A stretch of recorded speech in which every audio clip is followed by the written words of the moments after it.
पुंडलीकवरदे हरी विठ्ठल श्री ज्ञानदेव तुकाराम पंढरीनाथ भगवान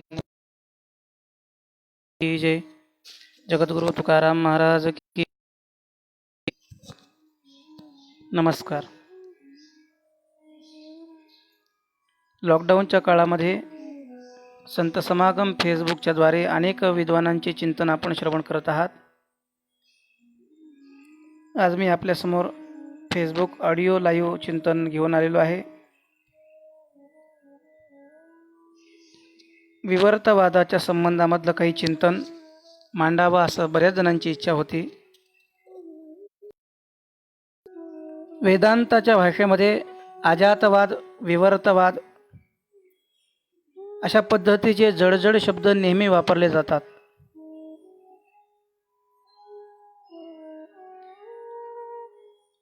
अजातवादाच्या दृष्टीनं, अधिष्ठान चैतन्याच्या दृष्टीनं आपण ज्या वेळेला विचार करू लागतो त्या जगताच्या संबंधामध्ये किंवा अधिष्ठान चैतन्य आम्हाला की हे जगत झालं नाही,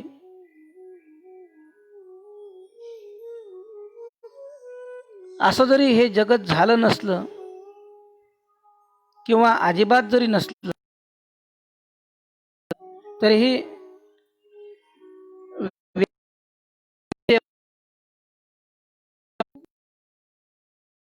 आपल्या सर्वांना या जगताची प्रतीती येते आणि त्या अनुमानावरून ज्या अर्थी या जगताची प्रतीती येते त्या अर्थी हे जगत उत्पन्न झालं होतं.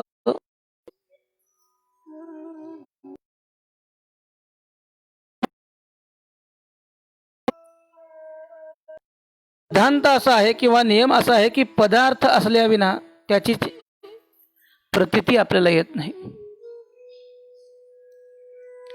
कोणत्याही पदार्थाला त्याच्या उत्पत्तीनंतरच सत्ता लाभते आणि पदार्थाला सत्ता असते तर त्या पदार्थाची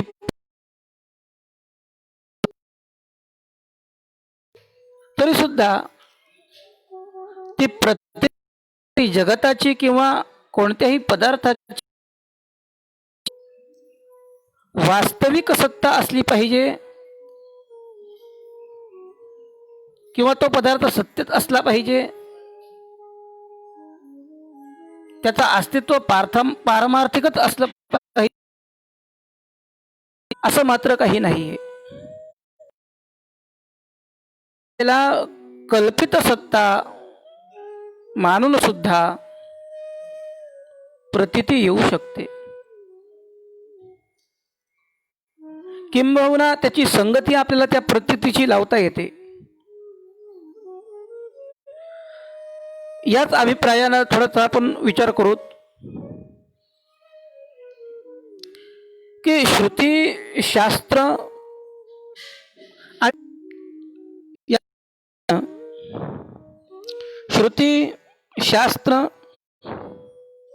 आणि असलेल्या ब्रह्मा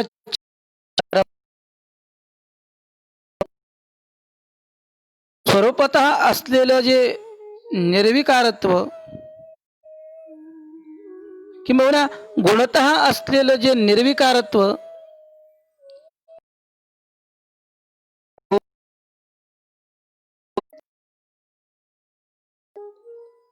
बदल न करता वेदांतात देत असलेल्या रज्जू सर्पाप्रमाणे या दृष्टांताप्रमाणे संसाराची तुम्हा आम्हाला दिसलेल्या विश्व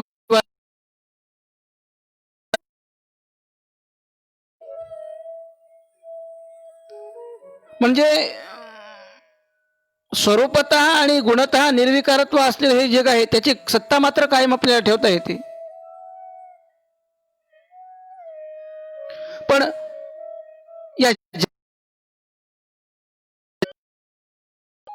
आता ती प्रतीती कशी लावायची?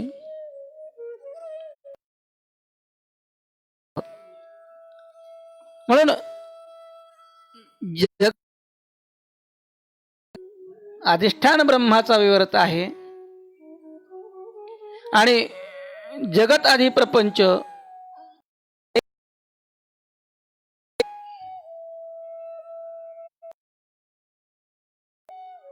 याच विचारसरणीचा जर आपण अंगीकार केला,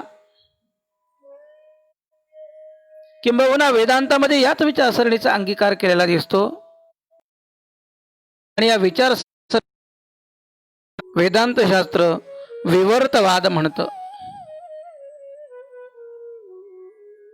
अर्थात याचा आपल्याला विचार जर करायचा ठरला, हे जगत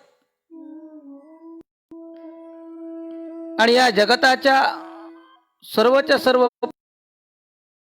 अंतपर्यंत जे काही पदार्थ आहेत हे नित्य नाहीत, शाश्वत नाहीत, ज्याला अनित्य अशा पद्धतीची संज्ञा आहे. उत्पत्ती विनाशशील, परिवर्तनशील,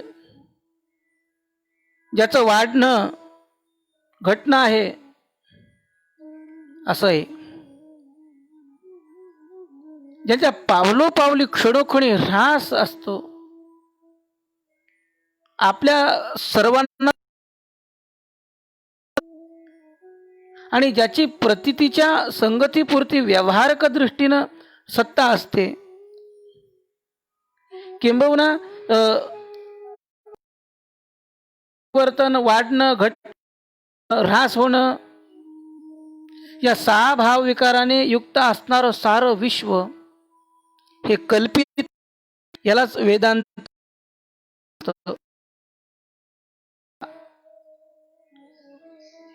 या जगतात अंतपर्यंत सगळे पदार्थ अस्थिर आहेत, चंचल आहेत, गतिशील आहेत.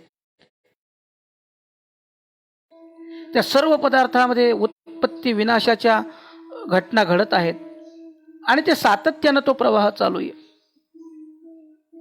आणि त्या प्रवाहारूपाने त्या पदार्थांना जगतातल्या सगळ्या व्यवहाराला अनादित्व येतं. कारण तुम्ही चिंतन करून पहा, या उत्पत्ती विनाशाचे सर्व पदार्थाच्या प्रवाहात एकसारखा दुसऱ्यासारखा तिसरा पदार्थ उत्पन्न होत असतो. प्रवाहरूपानं पदार्थाचं सादृश्य, सातत्य व त्यांचा वेगातिशय अनादि असणाऱ्या प्रवाहाच्या सत्यत्व भ्रमास कारण होतो आणि म्हणून तो अनादि अशा पद्धतीच्या प्रवाहामुळे जो तुमच्या आमच्या सत्यत्वास कारण होतो आणि मग त्यामुळे जगत नित्य आहे, पदार्थ साजित आहेत अशा पद्धतीचं तुम्हाला आम्हाला वाटू लागतं. वेदांत शास्त्र जे सांगतं ना की वास्तविक सर्व पदार्थ जर आपण विचार करायला लागलो सर्पाप्रमाणे मिथ्या म्हणजे कल्पित आहेत. रज्जूवर साप भासला, रज्जू आहे पण साप भासणं साप नाहीये, याप्रमाणे मिथ्या कल्पित हे जग सुद्धा. तुकोबरायासारखे संत महात्म्याला गोड प्रमाण देतात. रज्जू सर्पाकार भासियले अंबर,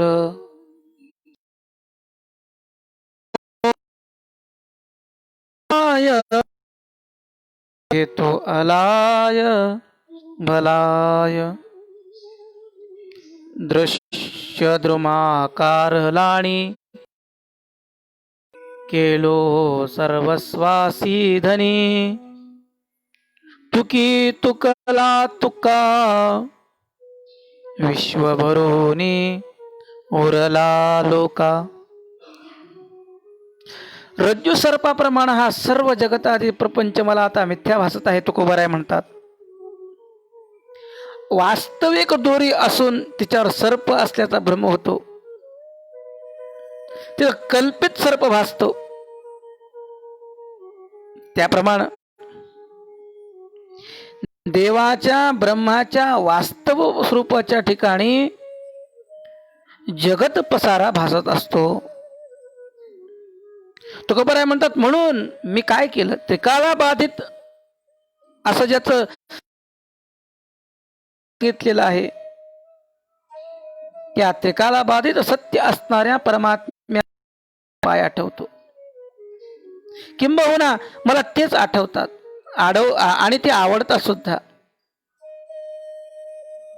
श्री हरीच्या सत्य स्वरूपाचं चिंतन करीत आहे मी, तुकोबाराय म्हणतात. आणि त्याचा परिणाम मला असा झाला की माझी जन्म मृत्यूदेशीची इडा पिडा टळलीये, किंबहुना मी ती प्रार्थनाच केली की ती माझी टळो इडा पिडा, असं म्हणून तुकोबाराय आपल्या कान बोट मोडत आहेत.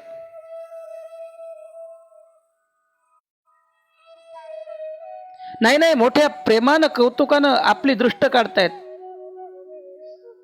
तुकी तुकला तुका.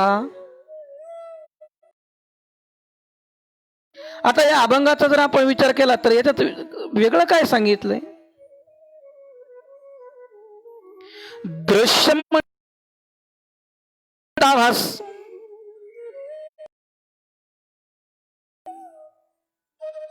अहो पिंपळासारखा किंवा वडासारखा गाढ अपाट पसरलेला हा कार्यकारणरूप संसार, या कारणरूप असलेल्या संसार वृक्षाचा जे शेवट होतो त्याच्या बोधाने होतो ते आरे मी आत्मतत्वानं झालो आहे. पदार्थाचा मीच एक सत्ता स्फूर्ती प्रदाता. नाही नाही, अधिष्ठान रूपानं सर्व अंतर्यामामध्ये होऊन मी राहिलो आहे. सगळ्यांचा उपजीव्य स्वरूप झालो आहे.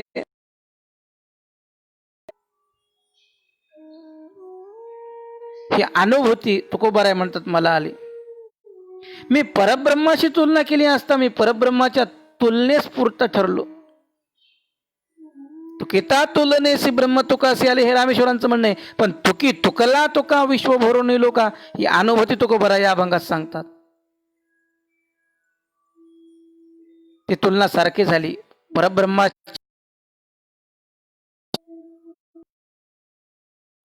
आणि म्हणून ब्रह्मरूपानं साऱ्या विश्वात ओतप्रोत भरून राहू नये. आता केवळ लोकांवर उपकार करण्यासाठी तुकोबाराय म्हणतात देह दृष्टीनं, केवळ व्यावहारिक दृष्टीनं उरलो आहे. कर्तव्य बुद्धिरहित लोकोपकारार्थ उरलो आहे.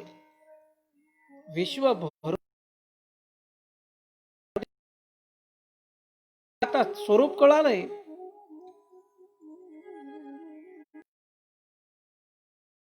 जो रज्जू सर्पाकारापासून जर आपण जो सुरू केला आणि तुकी तुकला तुका विश्व भरुनी उरला लोका, या अभंगामध्ये सार जगडंबर रज्जू सर्पाप्रमाण कल्पित मिथ्या आहे, वास्तविक नसून भासत आहे, अशाच पद्धतीचा सिद्धांत महाराजांनी सांगितला.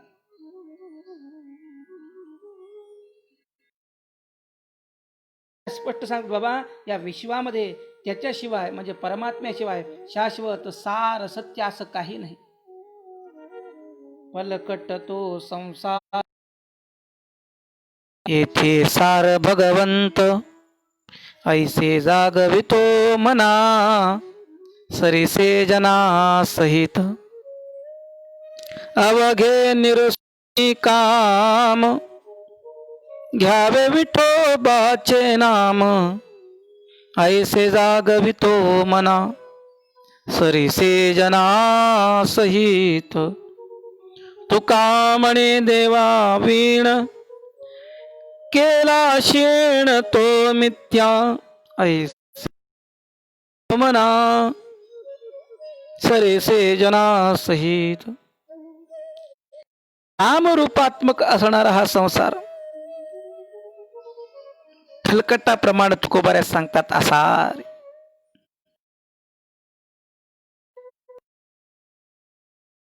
या संसारात अधिष्ठान रूपाने व्याप्त असणारा अस्ति भाती प्रिय रूपाने असणारा भगवंत सत्य आहे, शाश्वत आहे. त्रिकाला बाधित आहे.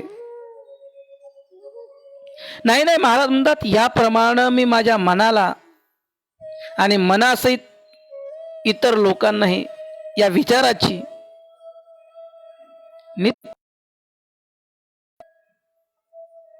आत्मा काय, अनात्मा काय, सार काय, असार काय, श्रेय काय, प्रिय काय, याच्या जाणीवेची शिकवण, ही विवेकाची जागृती तुकोबराय सांगतात मी लोकांना देतो. ऐसे जागवितो मना सरीसे जनासहित. संसार आसार असल्या संसारातील सर्व कामे बाजूस सारून किंबहुना सर्व प्रापंचिक ज्या काही वासना आहेत आणि त्या वासनांचा जो काही विस्ताराचा वाढलेला आहे, त्या सर्व प्रापंचिक वासना विस्ताराच्या तुकोबराय सांगतात त्याग करून तुम्ही आम्ही सर्वांनी सार अशा विठोबाचं नाम घ्यावं. अवघे निरसोनी काम घ्यावे नाम विठोबाचे. आणि मग काय होईल? तुकोबराय म्हणतात काय सांगावं तुम्हाला, देवाशिवाय, परमात्म्याशिवाय, सच्चिदानंद असलेल्या तत्वाशिवाय संसाराविषयीचा केलेला कोणताही व्यवहार कष्टकर आहे. नाही नाही, सरते शेवटी व्यर्थ आहे, निष्फळ आहे. तुका म्हणे देवावीण केला क्षीण तो मिथ्या, ऐसे जागवितो मना सरीसे जना सहित. देहाकडून, इंद्रियाकडून जी काही कर्म घडतात,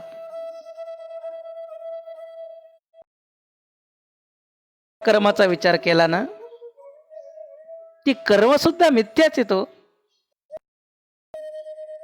किंबहुना मी असं म्हणेल, परमार्थ मार्गामध्ये निष्काम कर्म,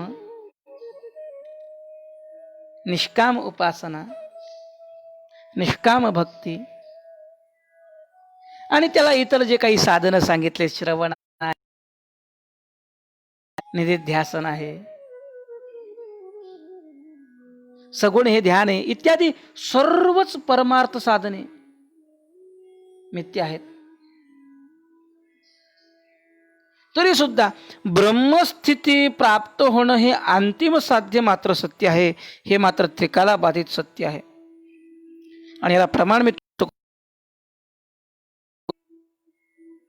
गंधर्व नगरी क्षण एक न राहावे, त्याची पै करावे मूळ क्षेत्र, खग पुष्पाची पूजा बांधोने निर्गुण, लक्ष्मी नारायणा तोषवावे, वंध्या पुत्राच्या लग्नाचा सोहळा, आपुलिया डोळा पहावा वेगी, मृगजळी पोई घालून सज्ञाना, तापलिया जना तोषवावे. तुका म्हणे मिथ्या देहेंद्रिय कर्म, ब्रह्मार्पण ब्रह्म होय बापा, कपुष्पाची पूजा बांधोनी निर्गुण, लक्ष्मी नारायणा तोषवावी. आकाशात दिसणाऱ्या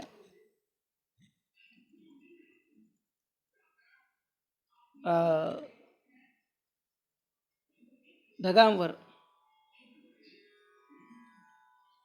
बारकाव्याने जर आपण पाहिलं तर वेगवेगळे काही आकृती दिसतात बघा. काही डोंगर दिसतात, काही फुलंच दिसतात. ही जी त्या ढगांकडे वेगवेगळे दिसण्याची जी प्रचिती तुम्हाला मला येते ना, याला गंधर्व नगर ही संज्ञा दिली.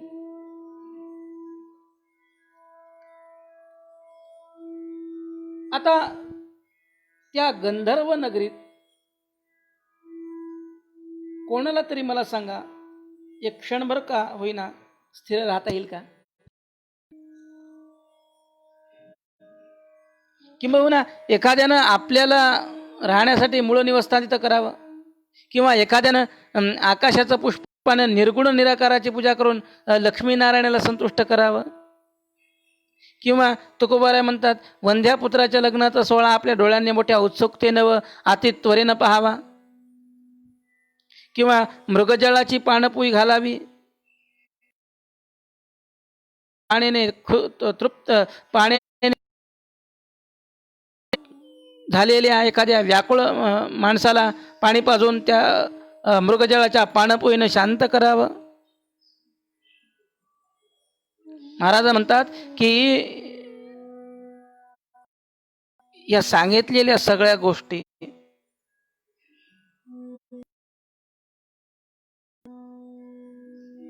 त्याप्रमाणे मिथ्या देह आहे, इंद्रिय मिथ्या आहेत. आणि म्हणून त्या देह इंद्रिय मिथ्या असलेल्यांकडून होणारी सर्व कर्मे ही मिथ्याच आहेत. आणि म्हणूनच भगवद्गीतेचा शास्त्राचा सिद्धांत आहे की बाबा, कर्तृत्वाचा अहंकार आणि फलास्वाद टाकून वेद आज्ञेप्रमाणे विहित कर्म ब्राह्मणपण बुद्धीने केल्यास ती कर्म ब्रह्मस्वरूप होतील. आणि ती करत असताना आपण सुद्धा ब्रह्मस्वरूप होत. महाराज म्हणतात, ती कर्म म्हणजे जी वेदविहित कर्म आहेत ती बंधनकारक वाटणार नाहीत. सारांश या अभंगाचा काय, वेदांताच्या कुटस्थ नित्य ब्रह्मदृष्टीनं जीव जगत देहेंद्रिय व त्यांच्या करवी होणारी कर्म इत्यादींना देवापेक्षा वेगळेपणानं अस्तित्वच नाही. सर्व भासमान होणारी ही मिथ्या आहेत, हे आपण लक्षात ठेवलं पाहिजे. परमार्थ साधन, सगुणोपासना, निर्गुणोपासना, श्रवणाधिक, मननाधिक, ही सर्वच साधन भ्रमरूप खरी. कोणतंही साधनानुष्ठान भ्रमरूप तर खरंच आहे, परंतु हा ब्रह्मसंवादी असल्यामुळं सगुण उपासनादी अनुष्ठान करणाऱ्या साधकाला ईश्वर कृपेनं श्रोत्रिय ब्रह्मनिष्ठ आचार्यांच्या द्वारा निर्गुण ब्रह्म आत्मतत्वानं प्राप्त होईल. असं हे सगुणोपासना निर्गुणोपासनाधिक साधना अनुष्ठानाचं महनीय फल सांगितलं. ब्रह्मरूप होणं हे साध्य आहे, ते अंतिम आहे, ते सत्य आहे.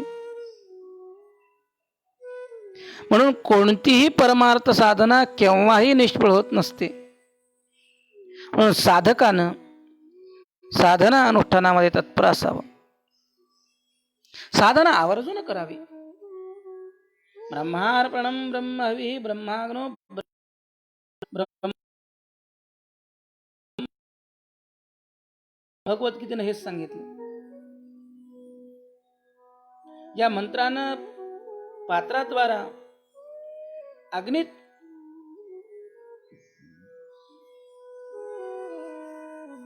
हवी अर्पण केला जातो. तो मंत्र, ती पात्रे, ब्रह्म आज्यादी हवी ब्रह्म, ज्या अग्नीत हवी द्रव्याचा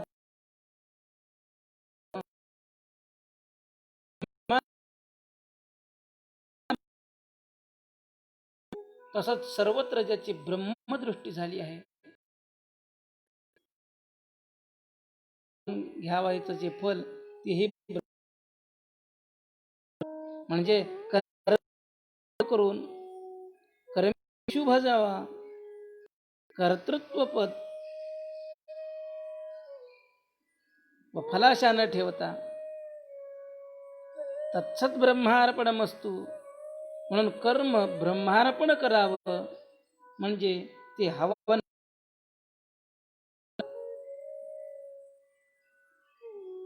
या जगताच्या शेवटी ईश्वरादी साधक आणि साधना हे सर्व भ्रमरूप असली तरी ब्रह्मसंवादी विसंवादी या भेदाने दोन प्रकारचा आपल्याला पहिल्यांदा पाहावा लागेल.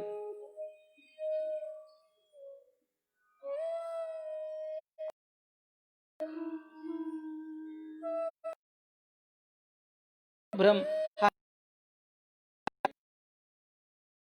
असतव तो विसंवादी भ्रम होय आणि सफल होय. सगुण उपासना निर्गुण उपामाला निष्काम कर्म इत्यादी सर्व मिथ्या असली तरी एका सफल प्रवृत्तीनक संवादी भ्रम होय. यात ईश्वरार्पण क्रियेचं कृष्णार्पण क्रियेचं अनुष्ठान करणारे अधिकारी सगुणोपासक होत आणि आपल्या क्रिया ब्रह्मार्पण करणारे अधिकारी ह्या निर्गुणोपासक होत. हे या प्रसंगी लक्षात ठेवणं महत्वाचं आहे. सारांश हा की निष्काम कर्म श्रवण मनन हे जे काही आहे सगुणोपासना निर्गुणोपासना इत्यादी साधनं मिथ्या भ्रमरूप असले तरी ब्रह्मरूप होणे हे फळ सत्य निष्फल प्रवृत्तीजनक विसंवादी भ्रम नसून संवादी भ्रम आहे हे आपण लक्षात ठेवलं पाहिजे.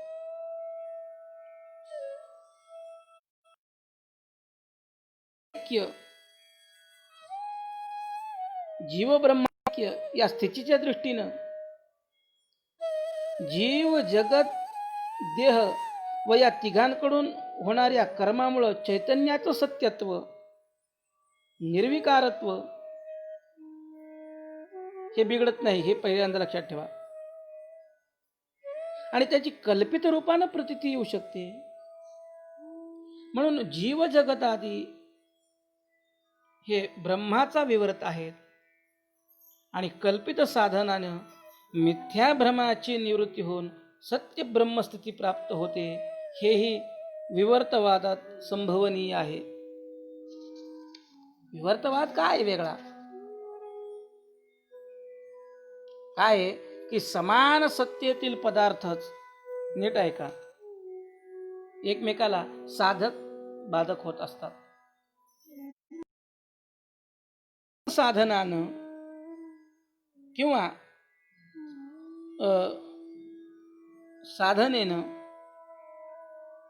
मिथ्या भ्रमराची निवृत्ती होऊन सत्य ब्रह्मस्थिती ही लाभते.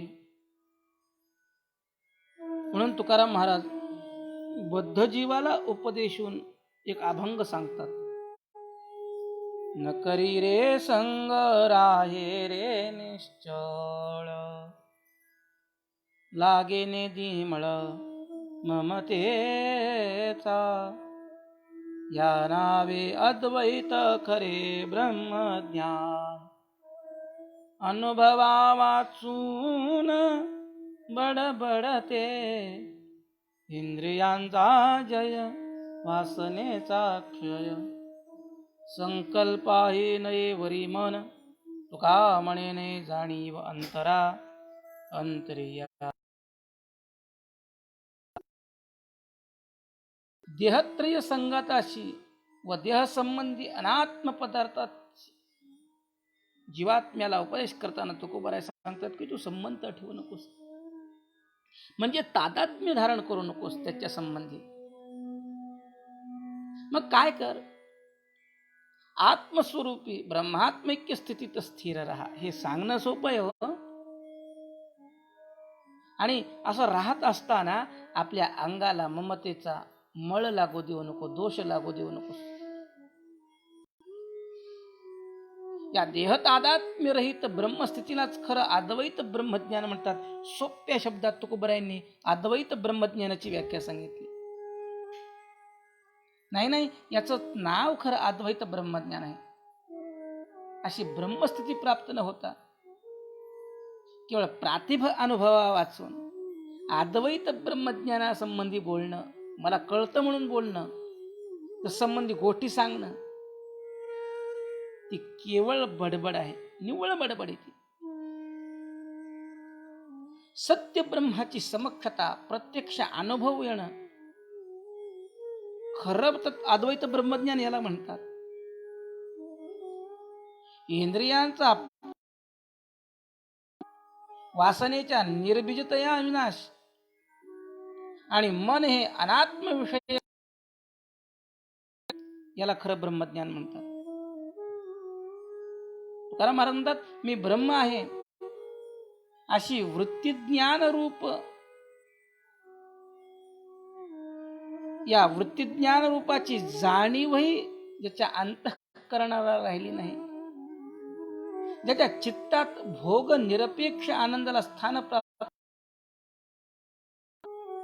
खरोखर त्यालाच अद्वैत ब्रह्मज्ञानाची प्राप्ती झाली. नाही, यालाच अद्वैत ब्रह्मज्ञान म्हणावं. ज्यास ब्रह्मरूप सत्याची समक्षता लाभली आहे नाही, ज्याला ब्रह्मानंदाचा लाभ झाला नाही, त्यानं ब्रह्मज्ञानाच्या संबंधी बोलणं म्हणजे बडबड आहे, असा अभिप्राय महाराजांनी दिला. साधना अनुष्ठान हे सफल प्रवृत्तीजनक असल्यामुळं त्याला संवादी भ्रम असं म्हणता येईल. अद्वैत ब्रह्मात्मैक्याने केवळ ब्रह्मात्मैक्य स्वरूप विषय अज्ञान व तत्कृत आवरणाची निवृत्ती होते व स्वयंप्रकाश आनंदद्वय स्वरूप अभिव्यक्त होत असत. म्हणून जगताच्या शेवटी अहम त्वम ईश्वर भाव जीवभाव हे सगळे भ्रामरूप असले, हे सगळे तुम्हाला आम्हाला भ्रमात्मक दिसत असले तरी संवादी ब्रह्म आहेत, हा शास्त्रीय भेद आहे. आणि या भेदामुळे ईश्वर उपासना हरिगुरु भक्ती होते व त्यापासून इच्छित फलाची प्राप्ती होते. म्हणून हा भ्रम संवादी भ्रम आहे. विचारसागराच्या ग्रंथामध्ये याला उदाहरण देताना असं दिलंय की भिंतीच्या एका फडताळात एक आणि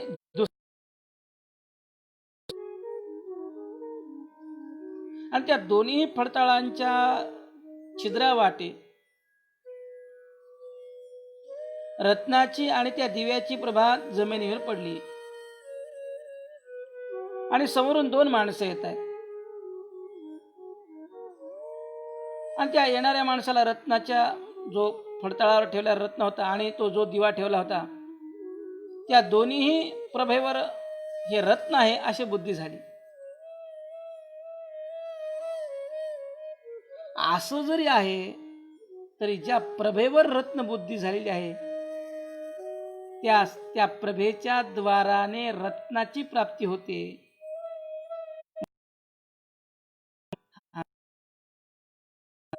आणि आता प्रभेवर रत्न बुद्धी ज्याला झाली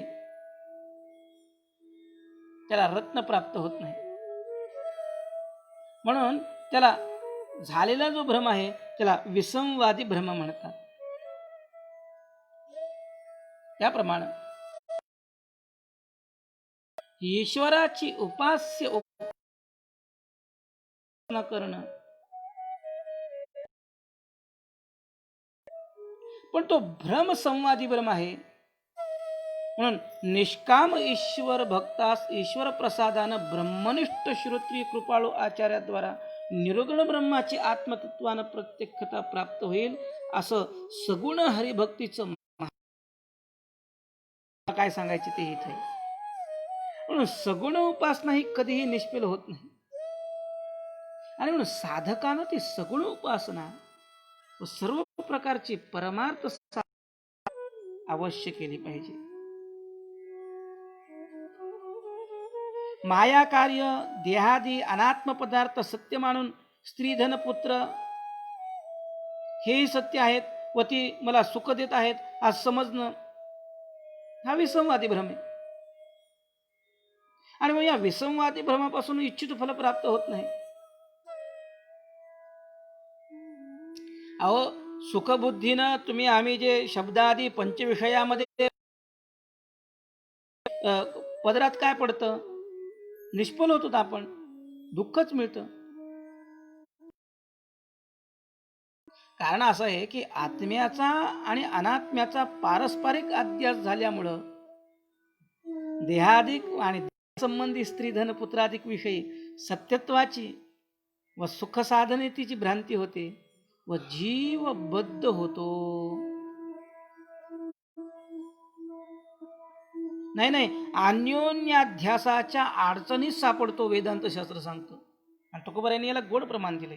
महाराज असं म्हणतात, पंचभूताचे सापडलो संधी, घातलो से बंदी अहंकारे, आपल्या पण बांधविला गळा, नेनेची निराळा असताही, कासया सत्य मानिला संसार, काहे केले चार माझे माझे, का नाही चरण गेलो नारायणा, का नाही वासना आवरिली, किंचित सुखाचा धरिला विलास, तेणे बहुनाश केला पुढे, तुका म्हणे आता देह देऊ बळी, करुणे सांडू होळी संचिताची.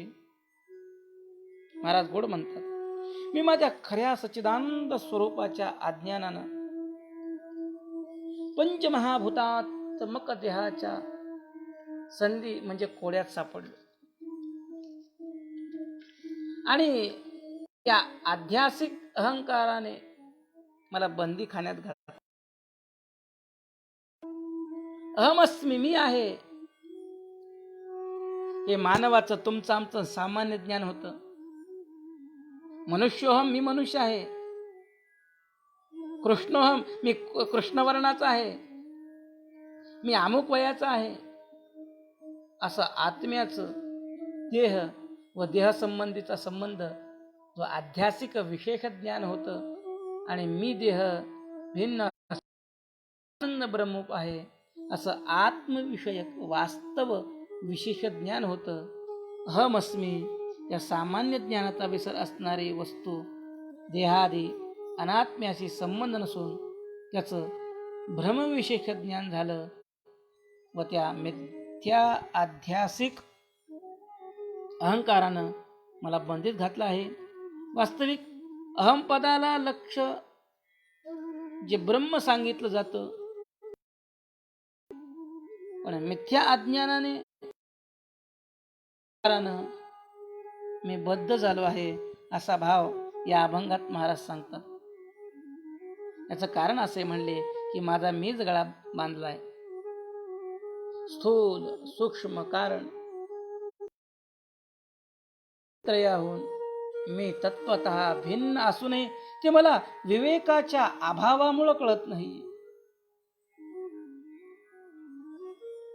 हा देह सत्य आहे, हा जगतातही संसार सत्य आहे असं मी का बरं मानलं. देहसंबंधी जे काही स्त्री धन पुत्र वाहन घोडे जे काही आधी म्हणून आलेत ते माझे माझे म्हणण्याचा अतिरेक तरी का बरे मी केला, का बरं शरण गेलो नाही. विषय वासना, वैशिक सुखाची तीव्र वासना, एकंदरीत हे सर्व माझे अपराध झाले नाहीत ना. किंचित सुखाची क्षयाती शयादी आणि त्यामुळे भविष्यात श्रेयाचा मी नाश करून घेतला, माझा नाश झाला. महाराज म्हणतात की आता ब्रह्मात्मैक्य ज्ञानरूप